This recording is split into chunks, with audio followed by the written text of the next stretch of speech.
please rise for the official party. The Honorable John Lehman, Secretary of the Navy. Admiral James D. Watkins, United States Navy, Chief of Naval Operations. Lieutenant General Charles G. Cooper, United States Marine Corps, Deputy Chief of Staff for Manpower. Vice Admiral Edward C. Waller, Superintendent, United States Naval Academy. Colonel George R. Greenway, Director of Budget for the Deputy Chief of Staff Comptroller, United States Air Forces, Europe.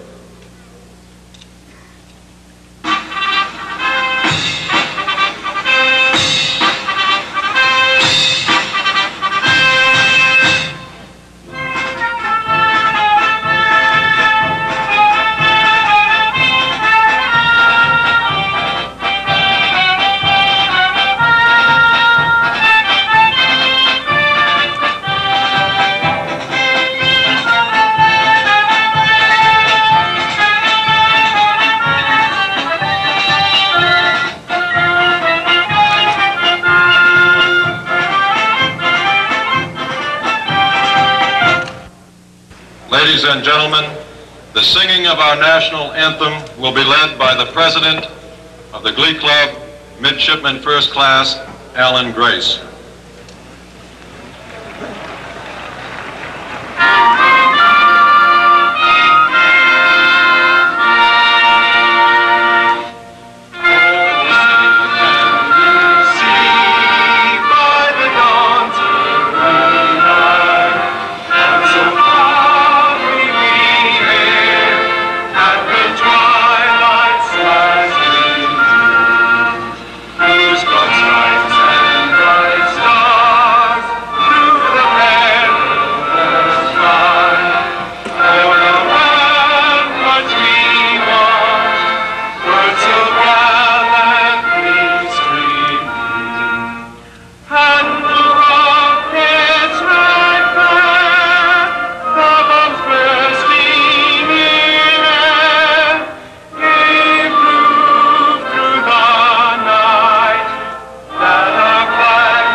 Welcome to the graduation and commissioning ceremonies 1983. Ladies and gentlemen, it is a pleasure for me to introduce the Superintendent of the United States Naval Academy, Vice Admiral Edward C. Waller, United States Navy.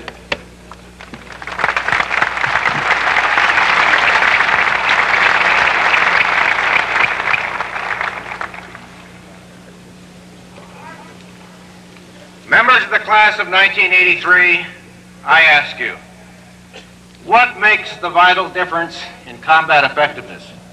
Is it truly science, as we are sometimes led to believe, or is it in the essence of creativity in the man who innovates, a man who truly understands his profession and has the vision and the imagination to recognize not only how new technology can be best employed, but also how the familiar can be made more effective through new tactics or new organization. You, the class of 1983, must be convinced of that. Naval supremacy 30 years from now depends upon your being convinced of it and doing something about it. It is now my great pleasure to introduce to you our principal speaker, an intellectual, an author, an athlete, a fighter, a man of unlimited horizons, our Secretary of the Navy, the Honorable John F. Lehman, Jr.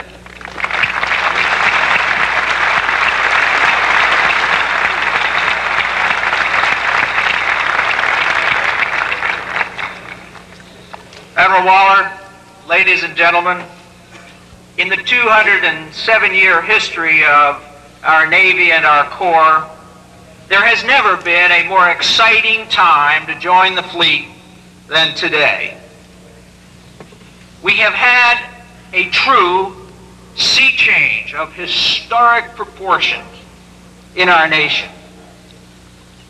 And so you, the graduates of '83, it is to you, in a very direct sense, that the American people are turning to.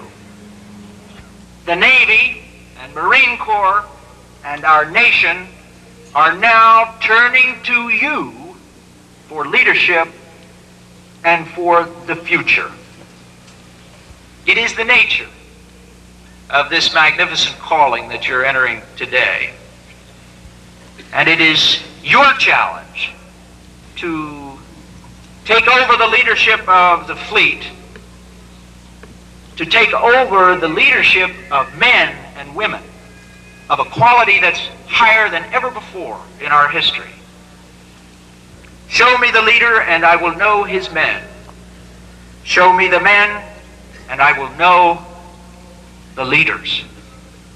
The Navy system and the Navy soul prizes your service, your individual dedication, as well as your discipline and your example. It prizes your